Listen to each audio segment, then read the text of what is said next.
Hello and welcome to your Daily Detroit for Thursday, December 10th, 2020. I'm Jer Stays, and today's show is in three parts. First, a lightning round of some stuff to know around town. Then, Clement fame Brown's 313 has been on the Livernois Avenue of Fashion for a while now, and he's got a new shop opening in Parker's Alley downtown. I catch up with him about the expansion and much more. Plus, we'll go on the road a mile or two up to Ferndale and talk about Unbox the Holidays, a neat program to help people shop local instead of ordering from Amazon. Lena Stevens joins me. Let's just get started. After 3 weeks of restrictions, Michigan's COVID-19 case levels and hospitalizations may be starting to plateau. Cases are at a 7-day average of around 6,000 daily. This is still far above the summer, where we commonly saw less than 1,000 cases a day. So state officials shared cautious optimism this week, although COVID-19 test positivity rates statewide are still in the 12 to 14% range, which is also far higher than over the summer.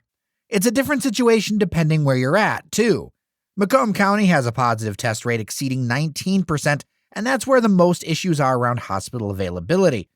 Wayne County sits at just under 16%, Oakland County just under 14%, and the city of Detroit's coronavirus test positivity rate is 9%. Let's talk hospitals.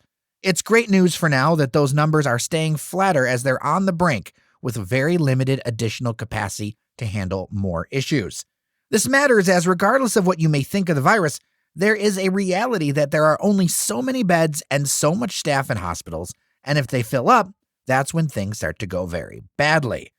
Different from the beginning of the pandemic, and we've gotten this question a lot, so this is why I want to dive into this. There is no extra staff from other areas of the country to bring in for something like an emergency field hospital, like what they had designed to build at TCF Center in downtown Detroit, as the United States is seeing a surge of deaths at 3,000 per day. In short, the virus is everywhere, and a number of health professionals are falling ill themselves. Of concern is a large decline in students going to schools, not just in Metro Detroit, but statewide. Chalkbeat reports that Michigan has enrolled 53,000 fewer K-12 students than it did a year ago. And there's a question where they have gone. Now, less students alone, well, that's a trend. Michigan is continuing to lose population, but a drop of nearly 4% in 1 year is double what happened during the Great Recession about a decade ago. I'll put a link in the show notes to Chalkbeat. The funding exists to get us to 2022. And the choice that we have in moving forward is the work that we choose to do to get this funded so that no longer will we ever have a circumstance in the city where somebody goes without the basic need, the basic lifeblood that is water. If you're a longtime listener to the show, you might know that's the voice of Dr. Abdul El Sayed. He's made a return of sorts as the former City Health Department director is now working with Detroit on a new water shutoff moratorium for residents. Here are the nuts and bolts. With the state emergency orders preventing shutoffs expiring at the end of the year, funding has been identified to support residents in payment assistance programs through 2022. Over the last year, the city says they've spent $22 million on assistance. They say that helped 50,000 of 227,000 active residential water accounts, and there have been service restarts and major plumbing repairs at 1,300 homes so far. Officials say the goal is to find the funding to make the water shutoff moratorium permanent. Finally, as expected, the 75th mayor of Detroit, Mike Duggan, announced Wednesday night he is running for re-election in 2021. This also may put to rest rumors that he's going to work in a Joe Biden administration in Washington. The online announcement also rolled out a new $50 million fund for job opportunities for Detroiters. Duggan has had his share of controversies, from an affair to questions around demolition spending and contractors. However, a $250 million bond proposal to take out abandoned homes, which frankly met a lot of resistance in Detroit City Council, with many community advocates vocally against it, well, it was approved by Detroit voters by a whopping 2-1 margin. As of this recording, key potential opponents have not announced candidacies.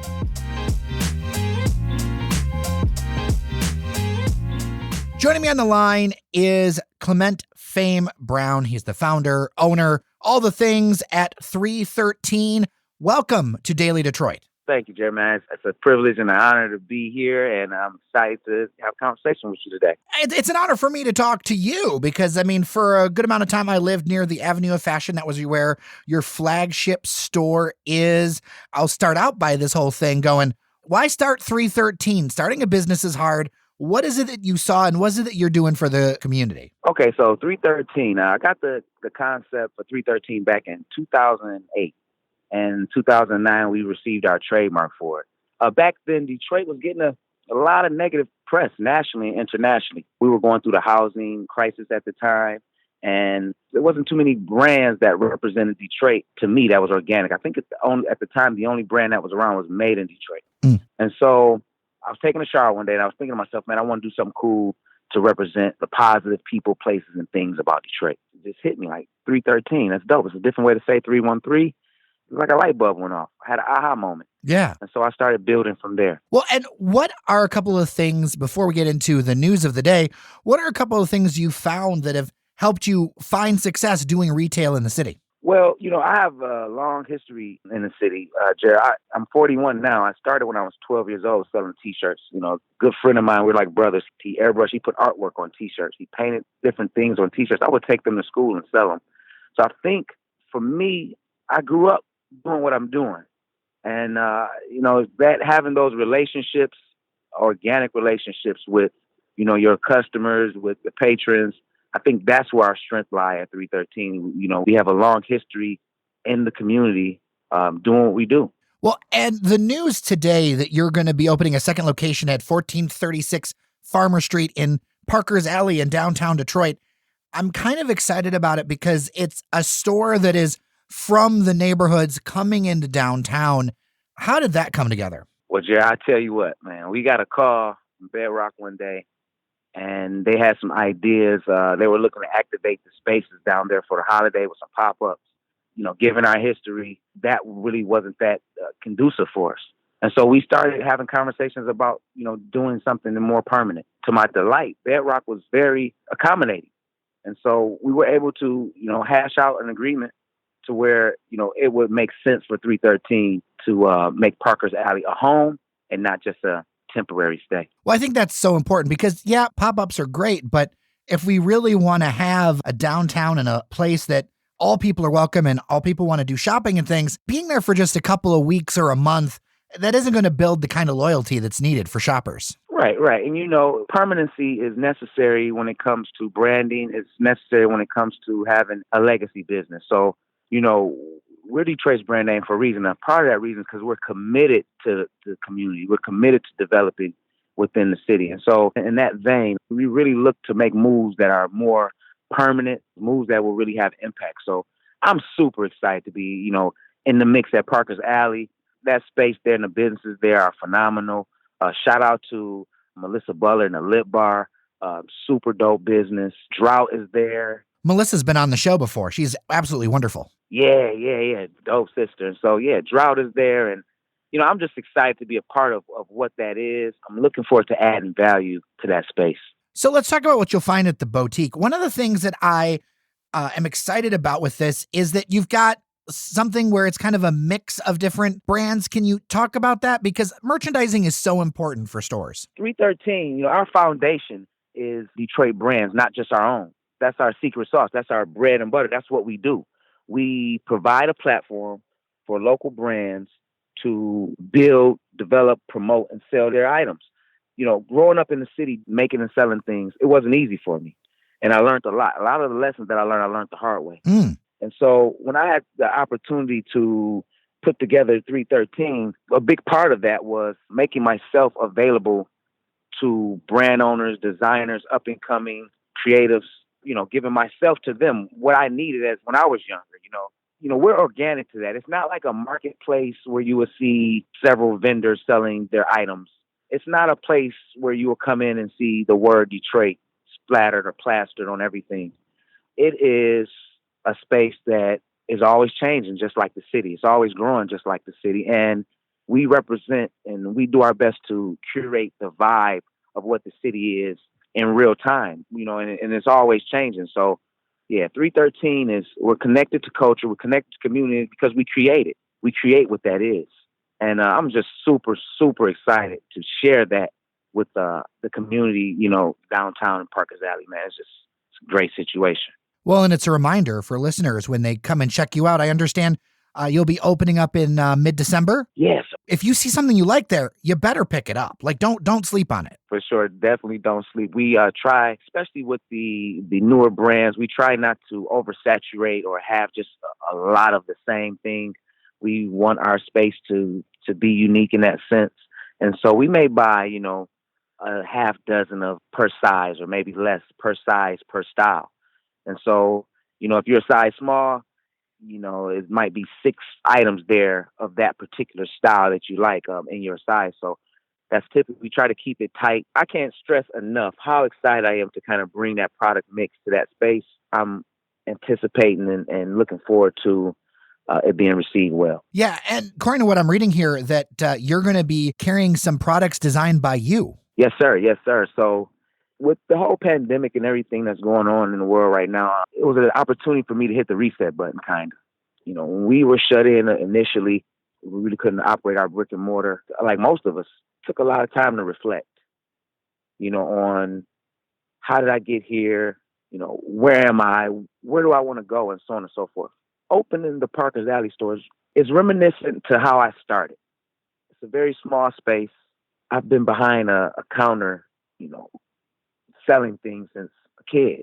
And so when I first approached the space, the vibe was kind of like that. It felt like a new beginning in a sense, or maybe another come back around in a sense. So I thought to myself, maybe I should do some of the things that I did earlier when I first started as a kid. A lot of those items were, obviously, they were custom airbrush type designs that my good friend would paint. And so those are some of the items that I plan on curating for this store. I'm not sure how many we'll have for the opening, but that will be the vibe of the store. It's a small store, small but mighty. Like I say, Jay, I can't express, man. It's just exciting. For sure. I get this sense that you're really into the journeys. This has been part of your life for so long. And you made a mention about some things that, you learned a lot of things the hard way. I think maybe for our listeners, maybe to help them out, what are a couple of the things that you've learned that have helped set you up and put you in good stead to find success today? Because, man, you're opening up a retail store in a pandemic and it's looking like a good idea. So that's a position of power, man. I appreciate that. Well, and there's always risk involved. And, obviously what is going on in regards to the pandemic is serious. And we don't take that lightly. I was doing an interview not too long ago and the reporter, he asked me a similar question. He asked me, he said, you started 313 during the housing crisis. Now you're opening, a new store during a pandemic. What is it? It's no rhyme or reason to that, to be honest, Jerry. I never considered I'm opening a business during a tough time. But when I think about it in hindsight or in retrospect, what I would say most likely is tough times don't last, tough people do it. And it has to be dark outside for you to see the stars to shine, I think the pressure of the moment, the gravity of the moment propels me to be more creative, to take more risks. And it's not a conscious thing. I didn't, strategize or, it's the perfect time to open now. No, it's just the opportunity present itself. I'm a man of faith, so I prayed on it. I thought about it, and it feels right. Yeah. Well, I appreciate that you're doing this. I'm looking forward to checking this spot out. In case you didn't hear me earlier, 1436 Farmer Street in Parkers Alley, downtown Detroit. It's a beautiful space around you, too. Yes, it is, man. I was so conscious and intentional about making sure that we, fit in. Well, Clement Fame Brown, 313, thank you so much. Yes, sir. Thank you. Before our next story, a quick reminder that Daily Detroit is powered by our members at patreon.com/dailydetroit. Whether it's $1 a month or more, this project takes many hours of work a day, and it's you who keep it going. Local news and information funded by the community means it serves the community. We also have plans to get the word out about your business or group. If that's interesting to you, email us at dailydetroit@gmail.com. And remember, if you want to become a member, patreon.com/dailydetroit. And thank you. Joining me virtually is the director of the Ferndale DDA, Lena Stevens. Welcome to Daily Detroit. Hi, Jer. Hey, it's great to talk to you. One of the things that I think our listeners have over and over again talked about, what are the ways that they can go ahead and get involved and really support what's going around them in these difficult times? So today I wanted to talk about Ferndale, but I would be remiss if I didn't ask, with everything going on with COVID-19, how are things doing in your neck of the woods? Oh my gosh, that's such a sweet thing to say. And that's so important, I think, to recognize that we're all individual humans and we're all dealing with our own stresses and things.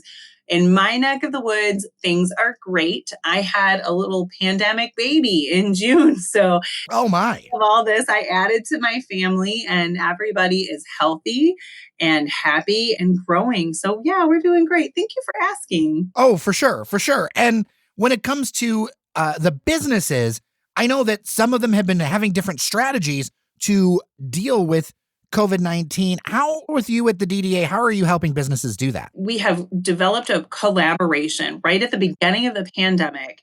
City staff, DDA staff, and staff from the Ferndale Area Chamber of Commerce got together. We basically said we need to break down the barriers between our organization and start to all pull in the same direction, because we're relatively small. We don't have a lot of staff. We don't have, the same resources of a bigger city. So we said, let's pool together and see what we can do to support businesses. And in early days, that was about pumping out a lot of information, helping them understand about, loans coming from the federal government and things like that, and trying to help them keep everything straight when they had information flying at them from every which way.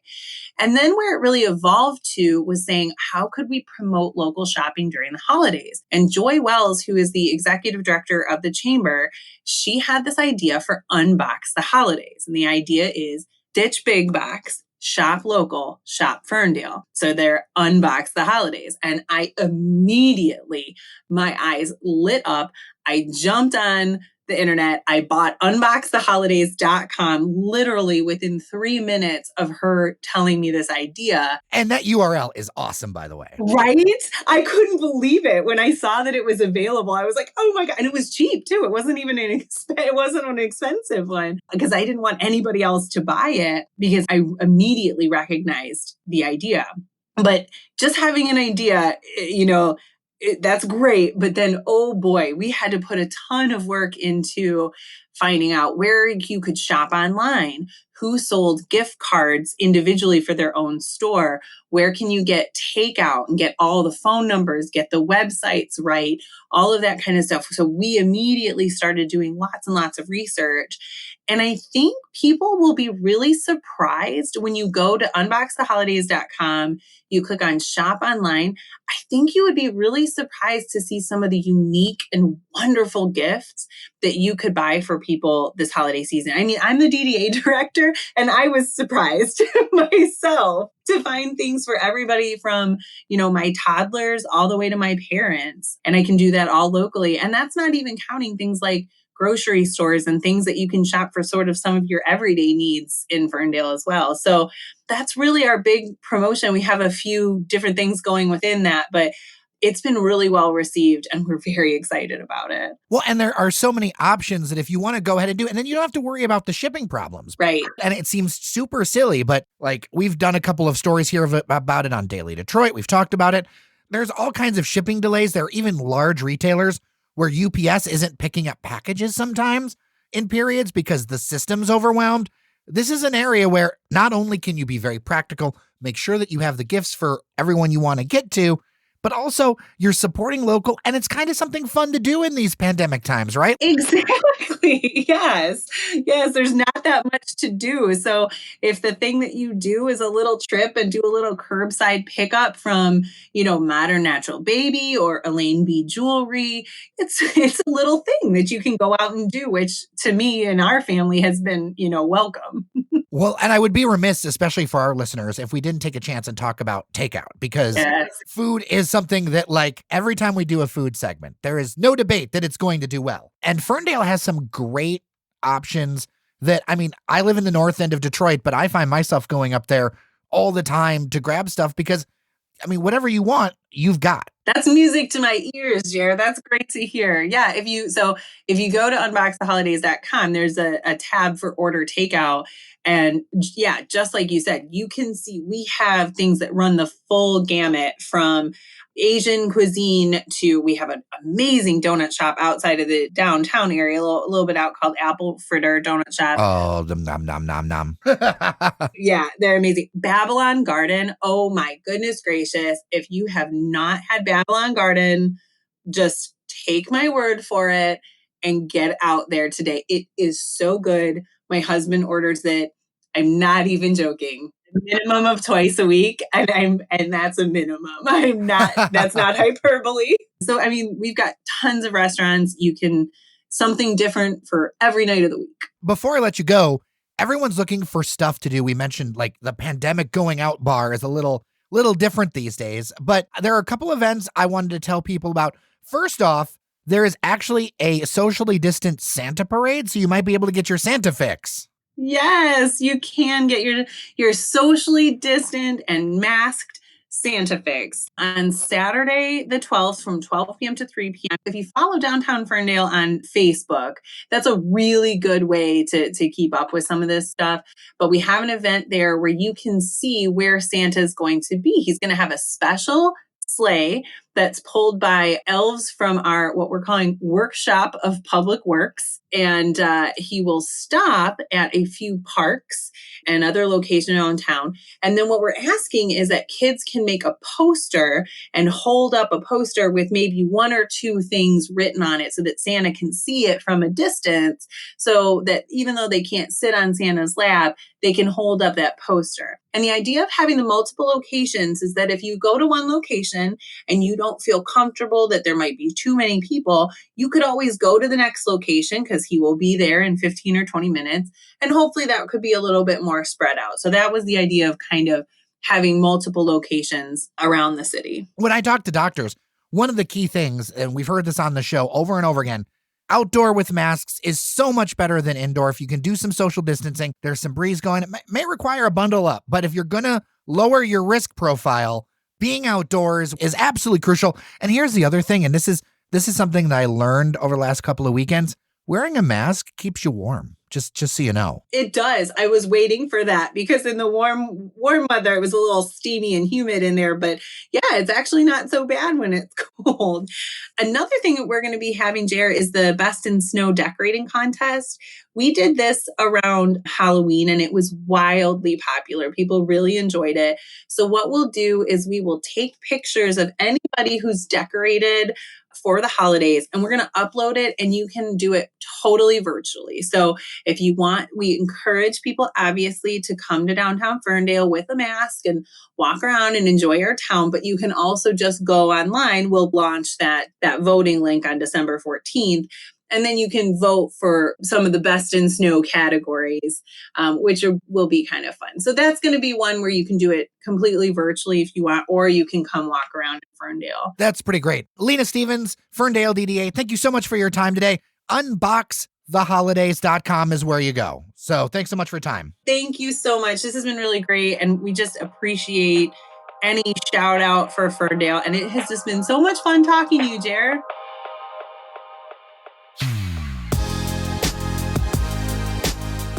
All right, that's it for your Daily Detroit. Remember, if you love the show, leave a review on Apple Podcasts. It's great to see that you're out there. You all are so very kind. And if you have feedback, shoot us a note, dailydetroit@gmail.com, or leave a voicemail at 313-789-3211. With that, I'm Jer Stays, and thanks so much for listening. Take care of each other, and I'll see you around Detroit.